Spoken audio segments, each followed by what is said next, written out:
Gracias por estar acá. Y yo les di a las personas que han venido, que también quiero agradecer la presencia de ustedes, una hoja para que vayamos guiándonos para abordar este tema que me parece tan lindo, tan interesante, tan personal, ¿no es cierto?, y humano, que es el tema de la ansiedad. Así que bueno, primero me gusta comenzar. Ustedes saben que el taller o esto que voy a hablar, la presentación de este libro, se llama ¿Es posible enfrentar la ansiedad? Entonces me gusta comenzar definiendo lo que es ansiedad, porque la palabra ansiedad es una palabra que usamos muy a menudo. Es decir, uy, estoy ansiosa, como decía hoy Silvia, estoy ansiosa por escuchar la charla, yo estoy ansiosa por darla, uy, qué ansiedad que tengo, uy, cómo...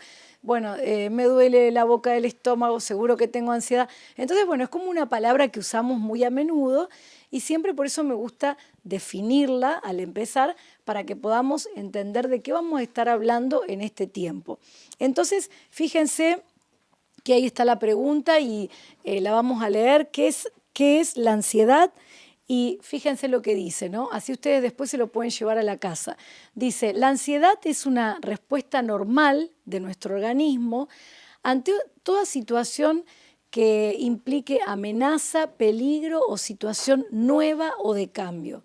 Con lo cual ustedes imagínense que, sinceramente pensándolo en nuestra vida cotidiana, no podemos vivir sin ansiedad, porque...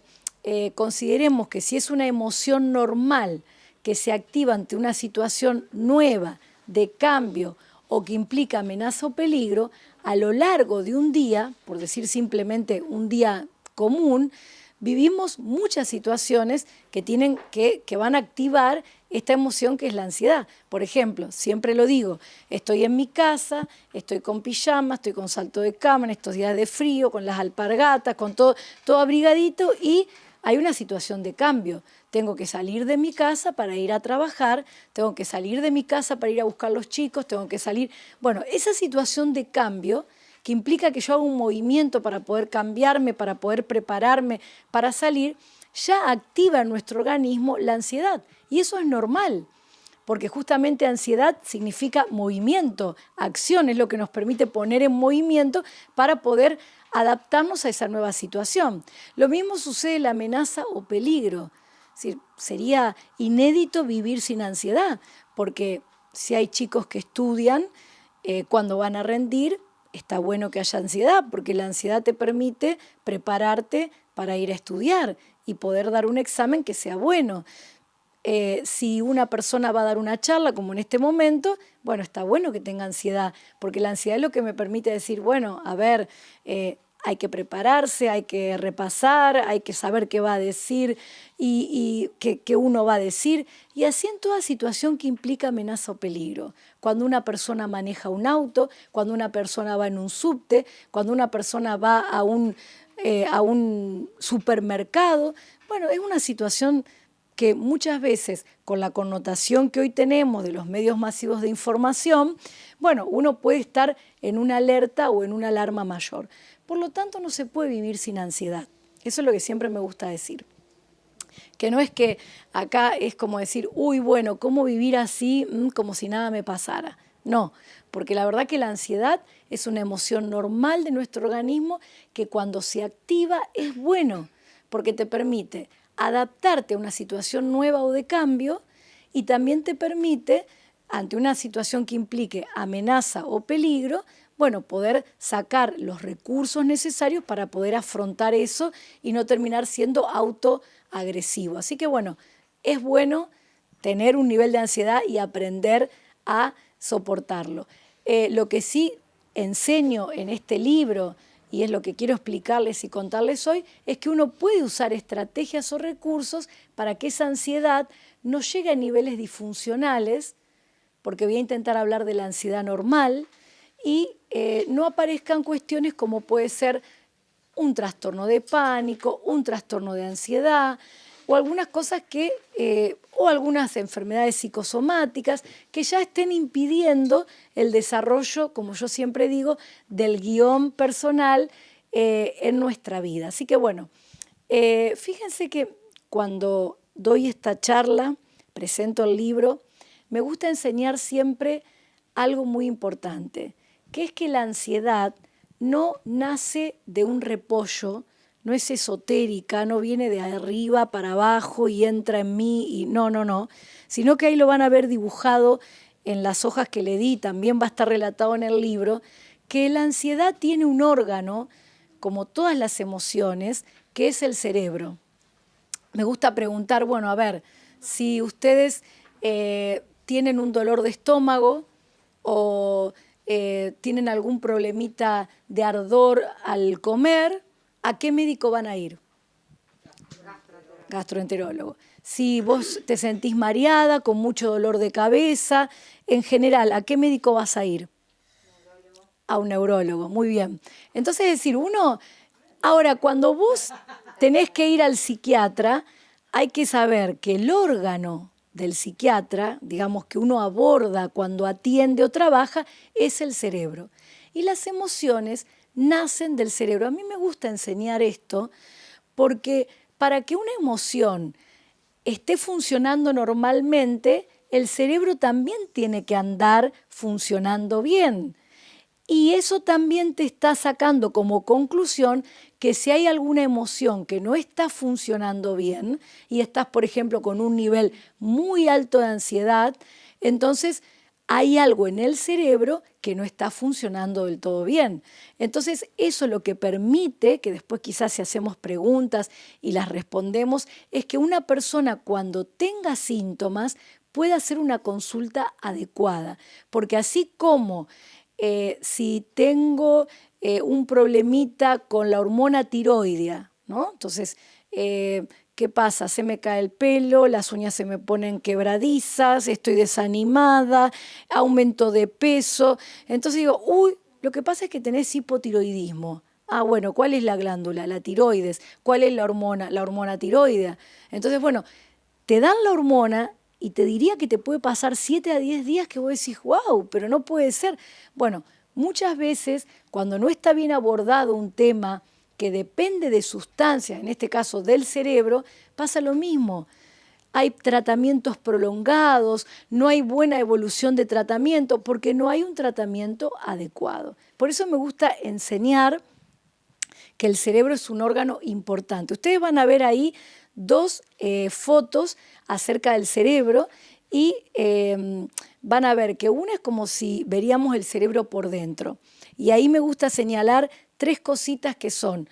Una es la amígdala, no estas que tenemos acá, sino una amígdala cerebral. Facundo Manes, que todos los deben conocer, me ha ayudado mucho porque cuando vienen los pacientes llenos de prejuicios, que doctora usted me va a dopar, que doctora usted... Yo cuando le digo Facundo Manes a todos se les abre la cara y digo, bueno, ya lo tengo, ya entendió. Bueno, entonces vos decís, tenés el núcleo que es la amígdala, que se activa cuando hay una amenaza o peligro. Y esta amenaza, eso se activa solo, es automático. Y esa amenaza o peligro puede venir de adentro de tu cuerpo, por eso a veces cuando la persona se siente un poco mareada, por ejemplo, puede ser interpretado por esa amígdala como algo, ¿qué me pasa? ¿Qué tengo? Es decir, se enciende la amígdala como una amenaza o peligro. Se interpreta de esa manera. Entonces, ahí tenemos, la amígdala es el radar que capta la amenaza o peligro. Después tenemos, lo que dice ahí, el hipocampo. Es una zona del cerebro, una de las tantas, de las más investigadas, que almacena memoria. Porque entonces, si una vez te mareaste y te caíste, por decir este ejemplo, entonces, ahora estoy mareada y me acuerdo de esa vez que capaz que hace 20 años atrás que me mareé y me caí. Entonces enseguida uno que dice, me voy a caer de nuevo. Entonces, la memoria que se reserva en una zona del cerebro, que es, por ejemplo, el hipotálamo, entonces, ¿qué tiene que también nutre ese radar para que uno active ansiedad? Porque asocia cosas y dice, bueno, si me pasó la otra vez, me va a pasar ahora. Pero también hay que considerar lo que se llama el lóbulo prefrontal, que son estos 17 milímetros que nos separan, digamos, o nos diferencian del animal más evolucionado, que es el chimpancé. Son 17 milímetros y cuídenlo bien, porque ya te digo, cuando se destruyen esos 17 milímetros, bueno, pero digo, estos 17 milímetros del lóbulo prefrontal lo que permiten es anticipar. Entonces, fíjate, se activa una alarma, que es en la amígdala, y te dice guarda, peligro, y se va nutriendo con algo que está en el recuerdo, uy, porque una vez me pasó, uy, porque me contaron que mi familia había, uy, porque me dijeron, uy, porque me acuerdo que esto me sucedió, o lo leí en un libro, o lo escuché en televisión, pero también eso te permite anticipar el lóbulo prefrontal y entonces vos salís y decís, uy, seguro hoy me va a ir mal. O vas a rendir un examen y ¿qué vas a pensar? Anticipación, uy, si me va mal en el examen. O tenés que ir a hablar con una persona, uy, seguro que voy a quedar muda. Tenés que ir a tu jefe a pedirle aumento y no sé qué voy a decirle. Y mirá si me contesta mal. Y ya estás anticipando cosas. Entonces hay un circuito en el cerebro que fundamentalmente está armado ahí en lo que se llama el cerebro límbico o emocional y los lóbulos prefrontales que, bueno, están formados por neuronas. Neurona es una célula. Y esas neuronas se conectan con sustancias.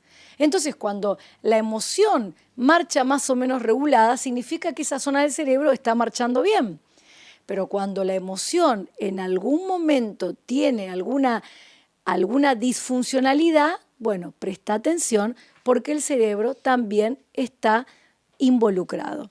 Muy bien, pero no solamente quiero hablar del cerebro, pero sí quiero mostrarles, eso me gusta mucho enseñar y yo como médica psiquiatra trabajo muchas otras emociones además de la ansiedad, el miedo, la tristeza, muchas emociones que uno trabaja en la consulta diaria. Y hay que saber que el cerebro es el órgano que está relacionado con la producción de las emociones. Pero hay otra cosa importante también, que esta respuesta de ansiedad, que dijimos que es una respuesta normal de la ansiedad ante una situación nueva, de cambio o que implica amenaza o peligro, y lo voy a repetir de nuevo, ¿por qué? Porque también a lo largo de la vida, por ejemplo, vos estás en una familia constituida, hay una situación particular, hay un cambio, puede haber una pérdida del trabajo de algunos integrantes de la familia, puede ser que tus hijos se casen y se vayan y vos estabas acompañada o era una familia de 4, de 5 y de golpe queda una familia de 2 o de 1. Puede haber una situación de cambio que tiene que ver con la muerte o la pérdida. Es decir, hay muchas situaciones de cambio que uno vive en la vida cotidiana. Cuando pasás de la niñez a la adolescencia, cuando entras de tu etapa activa a la jubilación. Es decir, hay muchas, y a veces saber que una situación de cambio te puede generar ansiedad, ya eso mismo te aliviana. Porque en vez de empezar a darte con un garrote porque te sentís ansioso, vos te podés pensar, bueno, a ver, pero ¿qué circunstancias estoy viviendo? Quizá me mudé, quizá me fui de un país a otro, quizá me mudé de una ciudad a otra y yo misma me estoy culpando o autorreprochando, che, y a pesar de esto, mirá cómo estoy y mirá los síntomas que tengo o no estoy del todo bien. Bueno, es que puede darse porque justamente la ansiedad se activa ante una situación nueva, de cambio o que implica amenaza o peligro. Y cuando la ansiedad, esto me encanta enseñarlo y transmitirlo y si entienden esto se entiende muchísimo el concepto. Cuando esa respuesta de ansiedad se despliega, hay que estar pensando siempre en 3 componentes que son el cuerpo, la conducta o las conductas y los pensamientos. Porque a veces nosotros creemos que la ansiedad, vuelvo a repetir, ¿no? Es, ay, estoy ansioso, ay, estoy ansioso. Ayer hablé por teléfono con una persona que me llamó por una consulta, hablamos telefónicamente, y entonces justamente me contaba que estaba ansioso, que le había aparecido alteraciones del sueño. Y entonces le digo, mira, me gustaría que te... Pero decía, pero estoy bien, Mónica, ¿sabes qué? Estoy bien, hay un montón de cosas que he cambiado en las conductas generadoras de ansiedad. Y, bueno, le digo, mira, un minuto, sentate y pensá qué estás pensando. Porque a veces uno ansiedad parece que no sabes de dónde agarrarlo. Y sí, podés agarrarlo. Y lo podés agarrar de estos 3 lugares, que son los lugares en donde la ansiedad se despliega. Esa respuesta a ansiedad se despliega en el cuerpo, en los pensamientos y en las conductas, y eso te termina produciendo ansiedad. Sí, se hace un círculo vicioso, que por eso las estrategias sencillas están destinadas a cortar ese círculo vicioso y poder construir un círculo virtuoso, que en vez de potenciar la ansiedad, bueno, la regule, la module o la baje. Entonces, te voy a hablar primero de las conductas que están relacionadas a la ansiedad. Una que, por eso te digo, es automático, es una respuesta así, automática ante la situación nueva de cambio que implica amenaza o peligro. Es la conducta de apuro.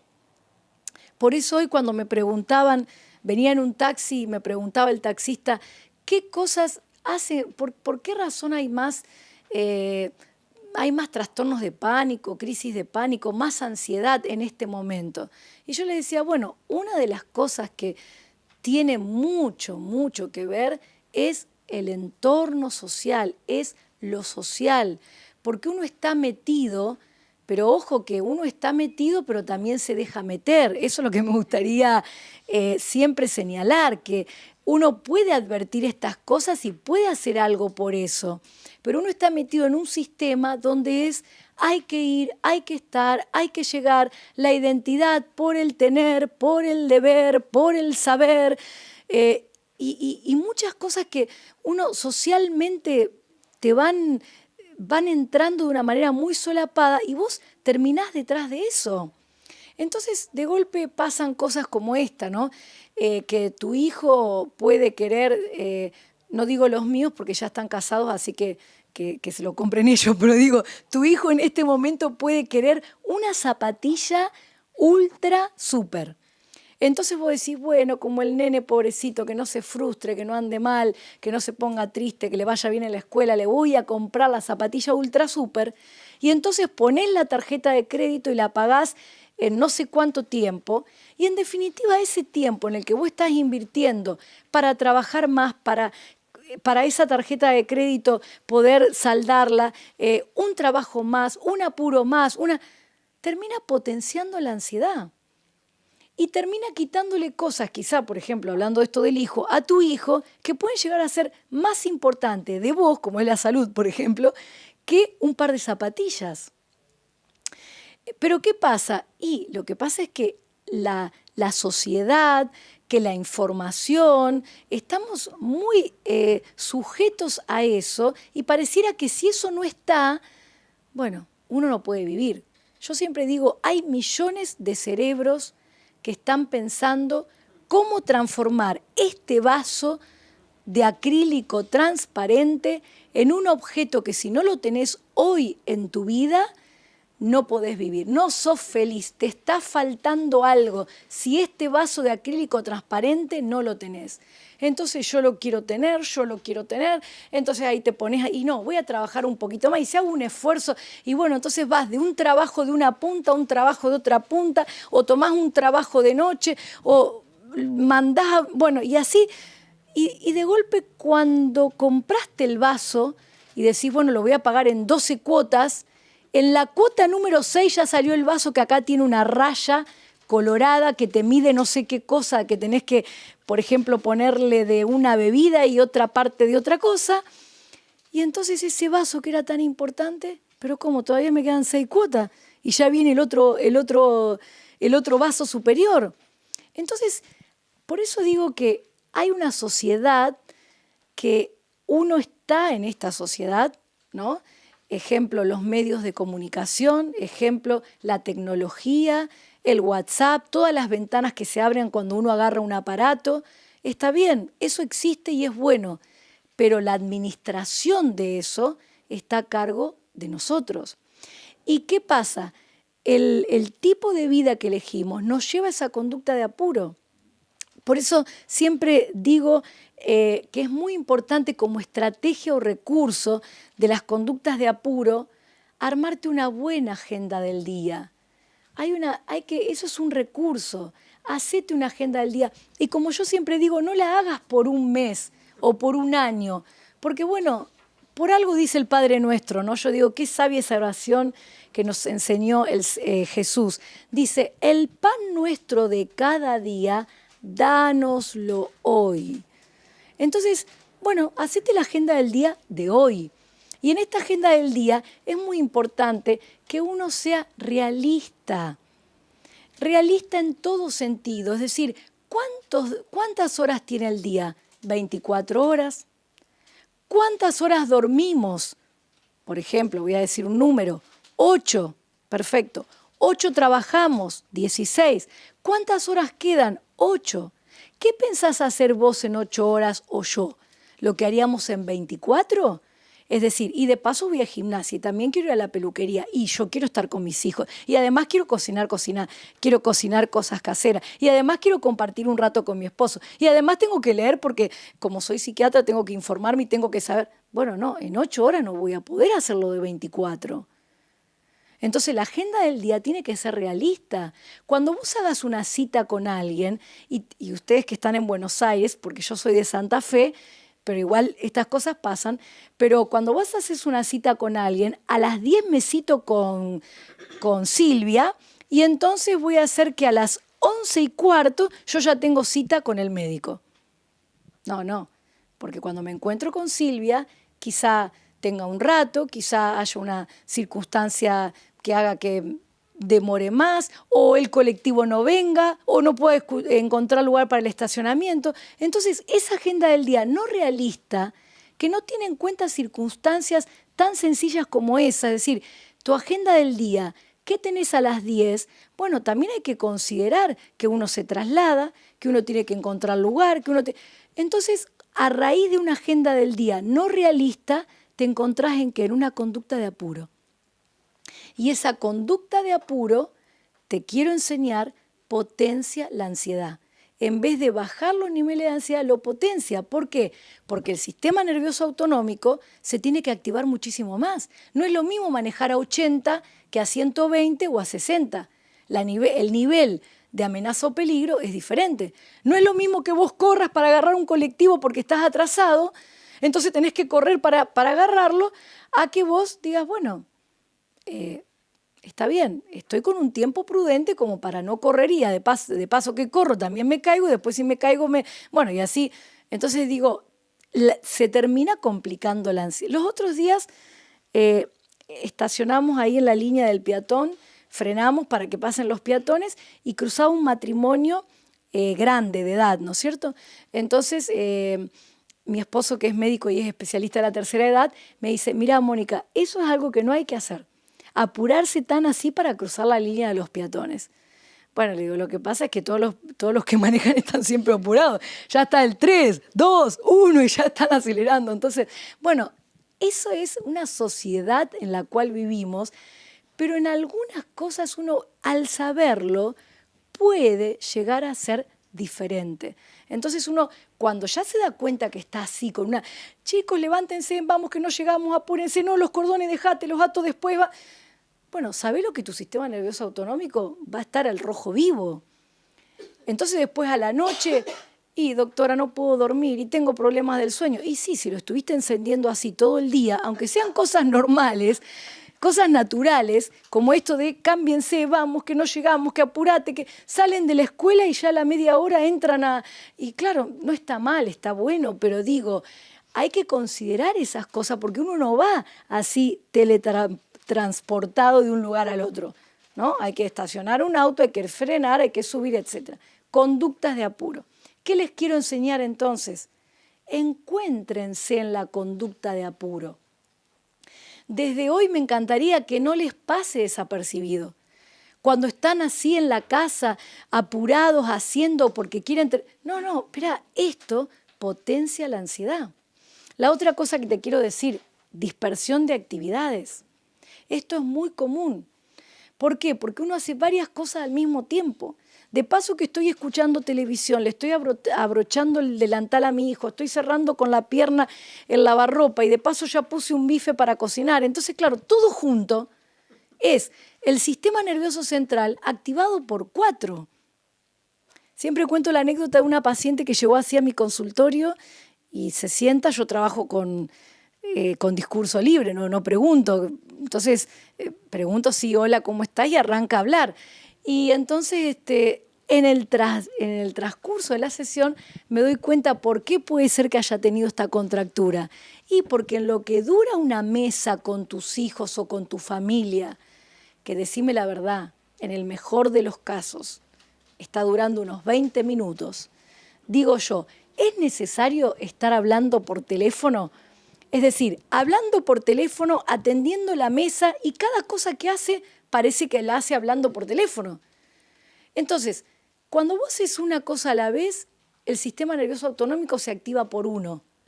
Cuando vos haces varias cosas, se activa por 3, por 4, por las que estés haciendo. Para los chicos estudiantes que estén escuchando, si vos te sentás a estudiar, yo siempre le digo, chicos, hagan bloques de tiempo. Cuando estudien, estudien. Es decir, el celular, siempre lo digo, en mudo y boca abajo, porque todavía si lo pones en mudo y boca arriba, entra la lucecita y uno empieza, ¿qué hago? Seguro, eso, ¿qué mensaje? ¿Qué? Y vos ya agarraste el celular, leíste el mensaje y ya hubo una distracción de lo que venías leyendo. Entonces, al distraerte de eso tenés que responder, al toque te contestan o te quedás ansioso porque no te contestan. Y cuando volvés al tema, pero yo que estaba leyendo. Entonces, la dispersión en este caso sería la atención, también potencia la ansiedad, porque lo que vos podrías aprender en poco tiempo, no lo lográs aprender porque el primer escalón de la memoria es la concentración y es la atención y la concentración, y al estar disperso, entonces no hay fijación y después no puede haber evocación de eso que vos fijaste.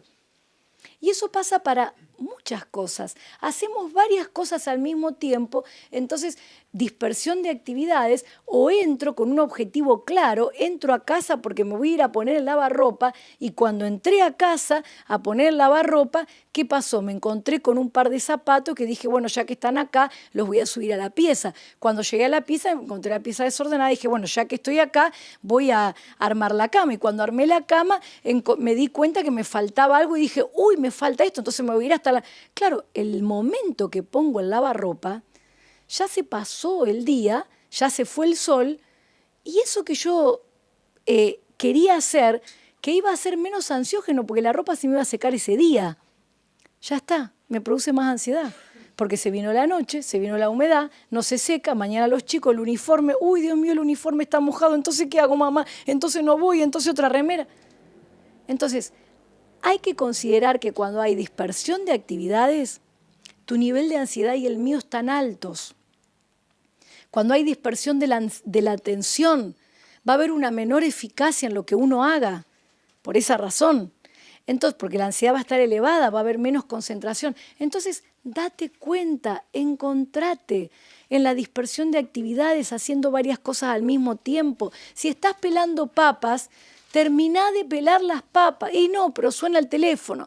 Y entonces agarrás el teléfono y en ese transcurso ya el teléfono dejado de sonar, después el celular, porque ahora es celular, muy poco teléfono fijo, pero el celular se moja, entonces se te rompe el celular. Cuando volvés a las papas ya, no importó el que llamó, las papas, ya perdiste el teléfono. Bueno, y así se va.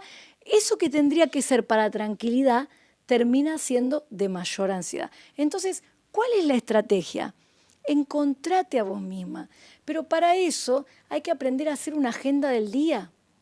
Y la agenda del día tiene que considerar conceptos tan difíciles para el ser humano como este. Todo no lo puedo.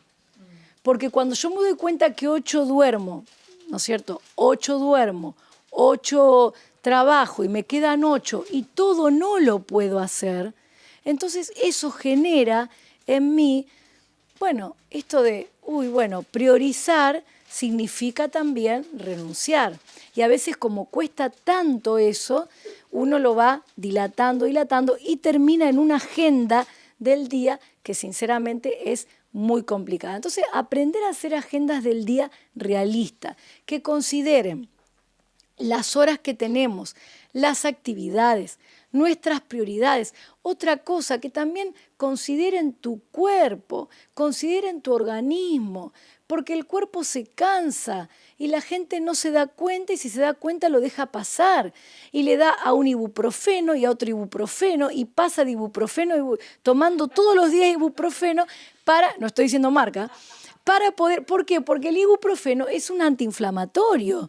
Entonces, como es un antiinflamatorio y baja el nivel de cansancio. Entonces digo, pero no, a ver, en algún momento tu cuerpo va a pasar esa factura. Entonces también hay que reconocer, bueno, mi cuerpo, ¿hasta dónde da? Y si da hasta acá y yo ya lo conozco, bueno, ¿para qué voy a dejar que el cuerpo hable lo que el alma calla, como dice un autor? ¿Para qué voy a dejar eso? Directamente lo voy a tratar de ver, y lo que pasa es que esto implica hacer una organización que tiene que ver con priorizar y que tiene que ver con renunciar. Y nos cuesta renunciar, porque renunciar es una herida al yo, ¿no? Al que yo lo quiero todo, al que yo lo voy a poder, al que yo, y si no lo hago yo no hay otro que lo hace. Y bueno, y eso nos lleva a estas conductas. Entonces, encuéntrense a ustedes mismos armando una buena agenda del día, encontrándose con las conductas de apuro, encontrándose con la dispersión de actividades, y digan, no, a ver, tranquilo, ¿a dónde voy? ¿Quién me apura? Y por eso digo que si bien uno está en una sociedad que te marca ciertos parámetros, vos sos dueña de tu vida, de tus decisiones y de la forma cómo lo vas a hacer. Entonces, la conducta. Lo otro que quiero hacer de pasada, que es muy automático también, es lo que tiene que ver con el cuerpo. Ya hablamos con el cuerpo en cuanto al origen de la ansiedad, pero también quiero decir que cuando la ansiedad se dispara, sin que vos te des cuenta, va a tu cuerpo y al mío. Siempre hablo de dos cosas: tensión muscular, que genera contracturas musculares, agotamiento del músculo y dolor. Entonces la gente está, me duele la cabeza, me duelen las lumbares, me duele la espalda, qué dolorida que estoy. Bueno, está bien, pero estaría bueno, como yo le enseño a mis pacientes o como enseño en estas charlas, que aprendas a usar esos síntomas como llamadores. Es decir, cuando hay dolor intenso en una zona muscular, probablemente tu nivel de ansiedad sea alto. Si hay dolor muscular, si la ansiedad es de 0 a 10, siempre digo, y más o menos considera que estás en un 7, un 8, si solamente estoy tomando tensión muscular, contractura y dolor. A veces le digo a la gente, presta atención cómo estás sentada, porque de la manera que estás sentada hay una zona de tu cuerpo que está recibiendo mayor tensión. ¿Y cuál es la estrategia entonces? Tenerlo más en cuenta esto, para poder aflojar. Ahí en el libro cuento, igual se puede buscar en cualquier lado, pero doy algunas técnicas que son de relajación por grupos musculares, para que, como cada uno sabe cuál es la zona que más tensa, entonces uno cada tanto, yo lo llamo así, ¿no?, el autochequeo de los grupos musculares, pueda percibir que el músculo está contraído y entonces pueda relajar, ¿no? Ese es el ejercicio. Por ejemplo, un grupo muscular, como pueden ser los brazos, es tensionar, contar hasta 10 y soltar. Y vos me decís, Mónica, ¿y esto qué tiene que ver? Y yo te contesto, es que el músculo tiene una causa biológica. El músculo tiene receptores. Los receptores informan al cerebro, el músculo está tenso. Entonces, ¿el cerebro qué hace? Devuelve con tensión, devuelve con más contractura. El cerebro no discierne, está tenso porque está pensando que mañana va a salir y no le va a alcanzar el tiempo para hacer todo lo que tiene que hacer. No discierne entre eso y está tenso porque viene un tigre a comerme y tengo que salir rajando porque me come. Si no discierne eso, pero devuelve con tensión. Entonces, cuando vos cada tanto aflojás el cuerpo, porque vos te lo propones, es decir, te das cuenta en tu postura, en que hay una zona que es de mayor tensión, bueno, solamente es nada raro, ni te tenés que ir a un rincón, ni hacer... No, es ahí donde estás sentado, si estás sentado en una computadora, si estudiás o si muchas veces es de estar parado, los trabajos. Bueno, cada uno sabe cuál es tu zona donde la atención ahí se acumula, y como eso es automático, tenés que darte cuenta y poder hacer cada tanto en el día ese aflojar. Y otra cosa es lo de la respiración, ¿no? Es decir, esa ansiedad que te cuento de lo cotidiano, que voy, que vengo, que subo, que bajo, que espero, que todo lo que nos va generando ansiedad, hace que nosotros tengamos una respiración más rápida, más frecuencia por minuto, y no nos damos cuenta. Pero en el organismo se produce en la sangre lo que se llama mucho oxígeno, poco dióxido de carbono. Y fíjate que eso, ¿sabes lo que produce? Mareos, por ejemplo. Entonces, por eso yo, ¿qué te digo? Que somnolencia, por ejemplo. Entonces, yo, ¿qué te digo? Que la ansiedad se coloca en algo que es del cuerpo, hiperventilación, y te termina provocando más ansiedad, porque vos decís, che, y ahora todo lo que tengo que hacer lo tengo que hacer mareada, o lo tengo que hacer somnolienta, o ahora me duele la cabeza. Entonces, bueno, ahí, por ejemplo, cualquiera de ustedes quizá alguna vez fueron a gimnasia o saben lo que es una respiración profunda. Baja el diafragma, respiran que el aire entre al tórax y luego largan bien por la boca. Eso también lo enseño. Y ahora te voy a explicar por qué. Porque cuando el diafragma baja, que es un músculo que tenemos entre el tórax y el abdomen, se activan unos ganglios del sistema parasimpático, que sería el sistema opuesto al de la ansiedad. Entonces, la respiración profunda, fíjate, tiene dos beneficios. Te corta ese problema del oxígeno, por lo tanto va a mejorar la somnolencia, va a mejorar el mareo. Y otra cosa que hace también es, al activar esos ganglios, es como lo opuesto al de la ansiedad. Así que te animo, tampoco tenés que estar sentándote, permiso, me voy a tomar un minutito denme un recreo. No, yo a veces sentada en el consultorio con mis pacientes, veo que me estoy agotando o mareando, y en vez de decir, uy, estoy mareada, ¿no tendré un tumor de cerebro? No, prefiero esta opción. Porque ese pensamiento te va a provocar más ansiedad. Prefiero esta opción. Bueno, voy a hacer una respiración. Y quizá no se da cuenta el paciente, y si se da cuenta se lo explico, no le va a venir mal tampoco, o si no lo practicamos juntos y ahí le digo, mira, te voy a enseñar esta técnica, y cuando se la enseño también aprovecho y me relajo yo. Bueno, así que presten atención a estas simples cosas del cuerpo. Por eso digo, son herramientas sencillas que uno no se da cuenta, pero que terminan potenciando la ansiedad. Entonces, si ustedes toman esto y lo consideran a lo largo del día, ya están haciendo un paso para modular esos niveles de ansiedad en la vida cotidiana. Pero hay otro componente muy importante, que son los pensamientos. Yo te diría que si vos me pedís hoy, hace 26 años que trabajo en psiquiatría, y si me decís, Mónica, haceme un abstract o un resumen de lo que es ansiedad, yo te digo pensamiento. Suponte que vos me tengas que decir una palabra, yo te digo pensamiento. Es decir, ¿sabés que todos los seres humanos tenemos esta función psíquica, pensamiento? Se llama autocharla, autodiálogo, monólogo interno, y es automática. No es que yo me siento a propósito y me siento a pensar que mañana, si mañana me voy a descomponer, y si mañana mi hijo no llega, o si no, es que automáticamente se activa ese pensamiento. Eso se llama autocharla, monólogo interno. ¿Y qué pasa? Estaba escuchando un disertante la semana pasada y decía que todos tenemos, me gustó mucho esta metáfora, que todos tenemos en nuestra mente un libro de lectura. Y uno lee ese libro de lectura, esos son los pensamientos automáticos, y de acuerdo a cómo vos lo lees, qué cosas te decís, bueno, son las emociones que vas a tener, las conductas que vas a tener. Por eso es muy importante considerar que ansiedad es pensamiento y que tenés que aprender a escucharte, porque como el monólogo interno es automático, es espontáneo, yo digamos, voy a ir a rendir un examen, voy a poner ejemplos específicos, y yo no es que me siento a propósito porque soy masoquista de decir, uy, seguro que me va a ir mal, uy, me va a tocar la peor bolilla, el profesor va a venir y mirá si, porque así empiezan, y si el profesor viene, y si no, y si me toca la peor, y si... No es que yo me senté a propósito a hacerlo, es que parece que mi libro de lectura ya está escrita de esta forma. Entonces lo voy a interpretar de esa manera. Y eso va a generar ansiedad elevada. Y la ansiedad elevada me va a producir dispersión a la hora de estudiar. Y entonces se va a terminar produciendo una profecía autocumplida. ¿Se entiende? Entonces es muy importante que aprendamos, esta es la técnica, escuchar tus pensamientos.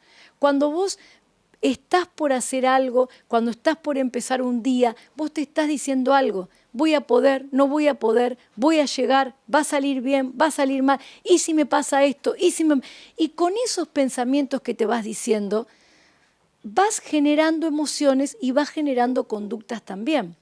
Entonces, es importante aprender a escucharse. ¿Qué estoy pensando en este momento? A veces la gente nos cuesta hacer este ejercicio, porque estamos más acostumbrados a expresar emociones. Estoy triste, me siento nervioso, estoy ansioso. Estamos más acostumbrados a expresar emociones y no nos damos cuenta, y esto es muy virtuoso, poder entender, así lo digo siempre, que una de las manijas para agarrar esta olla de la emoción es justamente los pensamientos. Entonces, aprender a escucharse. ¿Qué estoy diciendo en este momento? ¿Cómo estoy interpretando lo que vivo? ¿Cómo lo voy a enfrentar? Muchas veces surge automáticamente la visión de uno mismo para abajo, es decir, no lo sé hacer, no lo puedo hacer, no me va a salir, qué inútil que soy. Y automáticamente, si te estás diciendo eso a vos mismo, lo que vas a enfrentar se va a ver sobrevalorado. Es como esa propaganda donde aparece la mujer chiquitita en una cama inmensa y todo lo que ve alrededor inmenso. Porque es así, si a la hora de tu pensamiento automático vos pensás de una determinada manera, para abajo hacia vos, se sobredimensiona todo lo que tenés que afrontar y eso genera ansiedad. Entonces, ¿cuál es la estrategia? Aprender a escucharte. Hay una charla, yo en este momento estoy hablando, hay personas que me están escuchando y estoy seguro que las personas que escuchan están pensando. Yo digo, ¿no me escuchan? Sí, escuchan, pero a su vez están pensando. Algunos podrán estar diciendo, uy, qué interesante, uy, mira qué lindo, esto me pasa a mí. Otro dice, uy, qué tarde que se hace, uy, mira que dejé, ay, quizá dejé abierta la llave del gas y no lo chequeé antes de salir. Y así, y yo que estoy en este momento hablando, también estoy pensando. Y ese monólogo interno que es automático va generando emociones de manera permanente. Y hay que aprender, esto es un ejercicio que se aprende, ¿no es cierto? Se desarrolla la habilidad de escucharte con esos pensamientos. ¿Qué estoy pensando? ¿Qué me estoy diciendo de mí misma, de la situación, del futuro? Porque eso va a generar una emoción determinada. Entonces, primero, empezá a escucharte. Acá a las personas que están presentes en la charla le di una hojita que lo pueden hacer después en la casa y el que está escuchando por otro lado también puede hacer eso en su casa, puede escribir estas 3 columnas, ¿no? Que son, ¿qué situación estoy viviendo en este momento? Por ejemplo, nosotros hoy diríamos estamos sentadas en una librería, escuchando una charla, bueno, ¿qué emoción tengo? Por ejemplo, estamos hablando de ansiedad, entonces yo pondría ansiedad y a veces le digo, pónganle un puntaje del 0 al 10, 9, 8, 7, 6, es decir, de 10 más intensidad, 0 nada. Y ahí dice, intenta registrar tus pensamientos. Porque si vos estás acá hoy escuchando esto y estás pensando que tenés un nieto enfermo, un nieto con problemas de tal o cual otra cosa, un papá que lo tenés que ir a cuidar porque, o que mañana tenés un examen, o que mañana tenés que volver a hacer lo que hiciste hoy, levantarte temprano, tomar ese subte, ver que está cortada la 9 de julio, irte para otro lado, ya estás pensando esto hoy. vos estás acá en la charla de ansiedad con un nivel de ansiedad alto. Entonces, estás con tensión muscular, estás probablemente con contracturas musculares y bueno, y quizá mañana o esta noche tengas, no sé, dolores por esta razón. Entonces, hay que empezar a escucharse y decir, bueno, a ver, en este momento, voy a tomar este ejemplo, estoy en una charla. Entonces, si estoy en una charla, dice un autor, la esencia de la concentración es estar presente en esto que estoy haciendo. Y entonces ahí te vas de eso que vino automáticamente y vos me decís, eso es el desarrollo de una habilidad. Porque te aseguro que si tenés una tendencia a la ansiedad, dentro de 5 minutos estás pensando otra vez lo mismo. ¿Y qué tenés que hacer? Otra vez lo mismo. Es decir, ese es el ejercicio. Bueno, la esencia de la concentración, tomo esa, es estar presente en esto que estoy haciendo. Otra vez, y así. Entonces, de esa manera se desarrolla un trabajo, un ejercicio, una habilidad sobre los pensamientos. Si la persona se da cuenta que los pensamientos tienen que ver con anticipar, y si me va mal, y si el día no me alcanza, y si no llego al colectivo, y si rindo mal el examen, y si a mi hijo le pasa algo a la noche mientras que yo estoy acá y sale, y si, bueno, hay que escucharse. Sí, a ver, estoy anticipando. Digo, esto que me pasa, que yo digo que estoy anticipando, es que no va a pasar. Yo digo, siempre aclaro, no es New Age, con respeto lo digo, o psicología positiva, ¿no? En el sentido de decir, ay, la vida es bella, todo es lindo, todo es bueno. No, la verdad que lo que puede pasar en el futuro no te lo puedo decir. Hablemos sin saber sería, pero digo, eso que estás pensando es una alternativa posible. ¿Y si no me alcanza? ¿Y si no llego? ¿Y si llega a pasar algo? ¿Qué ejercicio tenés que hacer con tu mente? Escucharte y decir, che, estoy anticipando, es decir, estoy pensando en lo que va a pasar mañana, pasado. Digo, ¿por qué no hago un ajuste del pensamiento al aquí y a la ahora? O, por ejemplo, ¿por qué no pienso en evidencias? Es decir, ¿cuántas veces pensé que iba a tener un accidente, mi hijo, porque no llegaba al horario que le dije, y de todas las veces que lo pensé, bueno, no sucedió? Quiere decir que algo sea posible no lo hace altamente probable. Es decir, y hay otra cosa en estas 3 preguntas de la anticipación, ¿no? ¿Qué alternativas posibles hay? Además de la que estoy pensando, que es la peor, ¿no es cierto? Bueno, hay otras. Hay una que es buena, hay otra que es neutra. Hay un abanico de alternativas. Pero hay otra pregunta, ¿qué evidencias tengo? Pero hay otra también que me gusta mucho, esa la trabajo yo mucho, que dice, si lo peor que te puede pasar sucede, ¿qué? Sinceramente, por más que lo pienses y hoy estés 24 horas pensándolo por mañana, si mañana tiene que pasar, va a pasar. Y ahí uno se encuentra con la otra cosa del ser humano, ¿no? Hoy era que no lo podíamos todo y ahora es que no lo sabemos todo.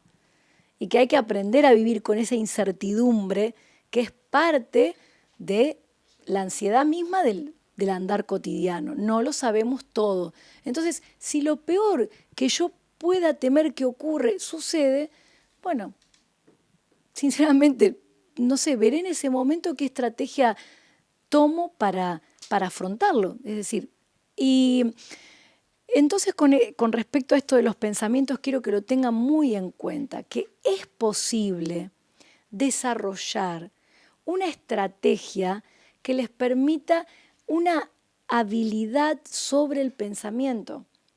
¿Cómo? Escuchate, sabé que existe un monólogo interno, autocharla, autodiálogo.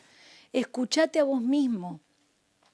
Cuestionate eso que estás diciendo de vos mismo. Si te estás diciendo, no puedo, no sirvo, no... Bueno, a ver, voy a buscar una cosa, una. Quizá raspando mucho llego a una. Bueno, la pongo ahí y digo, está bien, yo digo esto, pero mira, en esto soy bueno, o esto lo hago bien. Y ya que empiece a hacer un ejercicio de cambio de la forma, en este caso sería de verse a uno mismo. ¿Por qué lo digo relacionado con la ansiedad? Porque cuando uno se ve para abajo, para arriba, ve todo lo que va a vivir. Si uno se ve chiquito para enfrentar algo, más grande ve lo otro. Y hay una cosa que me gusta hablar cuando hablo de pensamientos, y aprovechando que estoy en esta librería, a su imagen, agradezco otra vez la invitación, es que no puedo dejar de pensar, porque amo la Biblia, amo la palabra de Dios y la sabiduría que tiene la Biblia, ¿no? Ni hablar que amo a Jesús y la sabiduría de Jesús. Porque él dijo, cuando hubo ahí un encuentro con fariseos y religiosos y hablaban acerca de lo que contamina al hombre, ¿no? Entonces, que como no cumplían ciertas prácticas que los judíos hacían, entonces, ¿cómo tus discípulos no cumplen esas prácticas de lavarse las manos para comer? Y Jesús dijo, lo que contamina al hombre no es lo que entra, porque lo que entra sale por la letrina, es lo que sale. 2 puntos. ¿Sabes lo que dice primero? Malos pensamientos. ¿Sabes cuál es el original de esa palabra? Dialogismo. ¿Sabe qué significa? Diálogo interno, monólogo interno, autocharla, autodiálogo. Ahí es donde empieza el tema. Entonces, lo que contamina al hombre, porque cuando uno vive con niveles de ansiedad elevados, disfuncionales, bueno, contamina al hombre. Porque no es lo mismo vivir un poco más tranquilo y relajado que con un nivel alto de ansiedad. Y 2 puntos, porque después viene, ¿no? Fornicación, mentiras, adulterios, hurtos. Bueno, está bien, pero lo primero dice dialogismo, diálogo interno. Entonces, te invito a desarrollar esa actividad con los pensamientos y como hablé de la palabra de Dios, quiero decirte que la palabra de Dios, que es viva y eficaz, es decir, tiene poder para producir transformación. Si querés trabajar alguno de esos monólogos internos, lee la Biblia, estudia la Biblia, escudriñala y buscate versículos bíblicos que te ayuden a transformar la anticipación del futuro en, bueno, cada día tiene su propio mal, pero créelo, porque es lo que dice la Biblia. O, ¿por qué te vas a afanar por el día de mañana? Si quien conoce, dice Santiago, ojo con aquellos que dicen mañana iremos, viajaremos, compraremos, porque no sabemos lo que va a ser el día de mañana. Entonces, esas palabras, cuando te las repetís, como son palabra de Dios, son viva y eficaz y tienen que producir un cambio en tu manera de pensar y en mi manera de pensar, y ese es el gran desafío. Y de esa manera tener un recurso más para la tranquilidad. Así que bueno, gracias por la atención y recuerda lo que hemos hablado. Ansiedad existe, pero tenemos estrategias o formas muy sencillas de poder afrontarla. Gracias por este tiempo que me han dedicado.